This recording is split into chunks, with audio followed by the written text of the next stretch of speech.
तो पिछले एपिसोड में मास्टर ने सभी को डीमन हंटिंग ग्रुप ऑडिशन के बारे में बताना शुरू किया था और इसके बाद वह बताते हैं कि डीमन हंटिंग ग्रुप ऑडिशन हर 5 साल में आयोजित किया जाता है, जिसमें पहला राउंड प्रिलिमिनरी राउंड होता है और इसमें मुख्य रूप से इंटरनल कंपटीशन होता है। इसलिए तुम सभी को अपने जैसे प्रोफेशन वाले ओपोनेंट से कम्पीट करना होगा और पहले राउंड में हर एक हॉल से लगभग 100 स्टूडेंट कम्पीट करेंगे, लेकिन अंत में उसमें से केवल 10 लोगों को चुना जाएगा, जिसके बाद पूरे 6 हॉल में केवल 60 स्टूडेंट बचेंगे, क्योंकि एक डीमन हंटिंग ग्रुप में केवल 6 प्रोफेशन होते हैं, जिसकी वजह से फाइनल में केवल 60 लोग ही जा पाएंगे। और इसके बाद ये ऐसे लोग होंगे जो डीमन हंटिंग ग्रुप को ज्वाइन करने के लिए क्वालिफाई होंगे। उसके बाद फिर 10 नए हंटिंग ग्रुप को बनाया जाएगा और इसके फाइनल का मुख्य उद्देश्य पावर के रैंकिंग को बताना है, क्योंकि उसमें जो टॉप रैंक वाला होगा वो अपने लिए बेटर टीममेट को चूज कर सकता है, जिसकी मदद से वह एक ताकतवर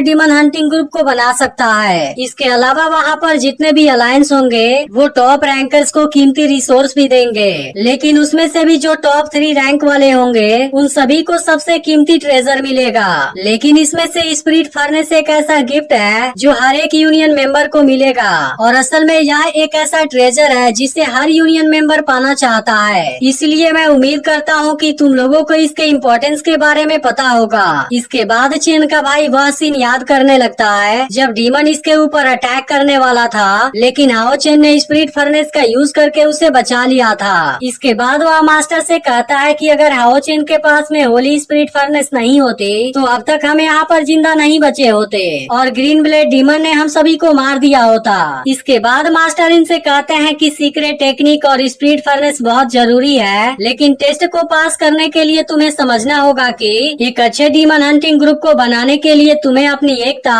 और अपने टीममेट के ऊपर विश्वास रखना होगा और मुझे लगता है कि तुम सभी ने इसमें बहुत ही अच्छा किया है। अब इस बात को सुनते ही सभी बहुत ज्यादा खुश हो जाते हैं, जिसके बाद मास्टर इन सभी को डीमन हंटिंग ग्रुप ऑडिशन का टिकट देते हैं। जिसके बाद मास्टर इनसे कहते हैं कि तुम सभी को अपने अपने टिकट में अपनी अपनी आइडेंटिटी इंफॉर्मेशन डालनी होगी। इसके बाद हमें सबसे पहले चेंसी के बारे में बताया जाता है, जिसका प्रोफेशन शील्ड वॉरियर है और इसके पास में 751 पॉइंट वाली स्पिरिचुअल पावर है। इसके बाद हम चेंचन के बारे में देखते हैं, जो एक शील्ड वॉरियर है और इसके पास में 782 पॉइंट वाली स्पिरिचुअल पावर है। इसके बाद तीसरे नंबर पर लिन जियालू के बारे में बताया जाता है, जिसका प्रोफेशन आइस मैजिशियन है और उसके पास में 1221 पॉइंट वाली स्पिरिचुअल पावर है। इसके बाद चौथे नंबर पर हमें लिसिन के बारे में बताया जाता है, जिसका प्रोफेशन डिसिप्लिन वॉरियर है और इसके पास में 1103 पॉइंट वाली स्पिरिचुअल पावर है। इसके अलावा रोज यूनिकॉर्न इसका बेस्ट पार्टनर है। इसके बाद सबसे लास्ट में हमें हाओ चेन के बारे में बताया जाता है, जिसका प्रोफेशन गार्डियन वॉरियर है और इसके पास में 1154 पॉइंट वाली स्पिरिचुअल पावर है। लेकिन इसके अलावा इसके पास में होली स्पिरिट फर्नेस नाम का स्पेशल इक्विपमेंट भी है। और इसके बाद हमें इसके बेस्ट पार्टनर हाओ यू के बारे में बताया जाता है, जिसके स्पीसीज के बारे में कोई भी इंफॉर्मेशन नहीं है, लेकिन यह लेवल 4 वाला एक बीस्ट है। इसके बाद मास्टर सभी से अपना हैंड प्रिंट देने के लिए कहते हैं, जिसके बाद डीमन हंटिंग ग्रुप ऑडिशन में इनका पार्टिसिपेशन कंफर्म हो जाएगा। इसके बाद सभी लोग अपना अपना हैंड प्रिंट दे देते हैं और इस तरह से ये लोग डीमन हंटिंग ग्रुप ऑडिशन में पार्टिसिपेट करने के लिए तैयार होते हैं। इसके बाद मास्टर इनको डीमन हंटिंग ग्रुप ऑडिशन के लिए गुड लक बोलते हैं और कहते हैं कि मैं भी देखना चाहता हूँ कि तुम्हारा फ्यूचर परफॉर्मेंस कैसा होता है। यह सुनकर सभी लोग मास्टर को इस बात के लिए थैंक यू बोलते हैं। लेकिन इसके बाद हम डीमन गॉड को देखते हैं, जहाँ एक लेडी कहती है, क्या तुम्हें कभी गॉड से डर लगा है? इसके बाद वह कहने लगती है कि वे यूनिवर्स की गहराइयों से आते हैं और सभी चीजों में टॉप पर हैं। लेकिन डीमन गॉड ने जैसे ही अपना आँख खोला, पूरी दुनिया गहरे अंधकार में डूब गई। इसके बाद हजारों सालों तक इंसानों ने फाइट करने की कोशिश की, लेकिन वे सभी मारे गए, क्योंकि एक चिट्ठी कभी भी पेड़ को नहीं हिला सकती है और बिल्कुल ऐसा ही उनके साथ में हुआ था। लेकिन अब डीमन गॉड हाई पर है, लेकिन अब ज्ञान के सितारे का भी उदय हो रहा है, जिसकी वजह से अब डेस्टिनी पूरी तरह से बदलने वाली है, क्योंकि सितारा जहाँ पर भी जाता है सूरज की रोशनी वहाँ पर जरूर आती है। और इसके अलावा अब तो इस दुनिया के बहुत से लड़के अपने अलग अलग रास्तों के ऊपर जाने वाले हैं, इसलिए जो दुनिया अब तक लंबे समय से अंधकार में डूबी हुई थी, वहाँ पर बहुत ही जल्द जीवन की लाइट फिर से चमकेगी। और यह चीज भविष्य बताने वाले की भविष्यवाणी है, क्योंकि बहुत ही जल्द कभी न खत्म होने वाले वो वॉर का अंत शुरू होने वाला है। इसके बाद हमें बताया जाता है कि वे सभी लीडर हैं और वो ऐसे पावर का यूज करेंगे जिसके बारे में किसी ने भी नहीं सोचा होगा।